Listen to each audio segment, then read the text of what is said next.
நல்லிணக்கெல்லாம் கிடையாது. வழங்கிட்டா அது கிடையாதுங்க.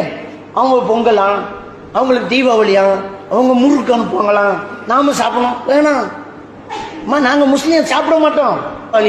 வருது, பொங்கல் வருது, முறுக்கு வருது, நாம என்ன சொல்லணும்?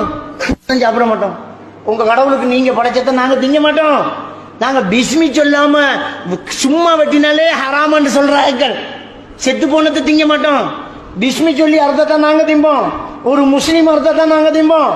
இதெல்லாம் நாங்க எப்படி திங்க போறோம் என்று சொல்ல வேண்டிய நாம நல்லிணக்கம் என்ற பேர்ல அவங்கள்ட்ட போய் தின்றதும் பலகாரத்தை பரிமாறுறதும் மார்க்கமா? இது அனுமதியா? இல்லையே. இதனால உங்களுக்குள்ள உறவு விட்டு போகுமா? விட்டு போனா என்னன்னு கேட்கிறேன். விட்டு போனா என்னன்னு கேட்கிறேன். எடுக்காட்டி கோவிச்சுக்கோ. கோவிச்சா என்னன்னு கேட்கிறேன். கோவிச்சா என்னன்னு கேட்கிறேன்.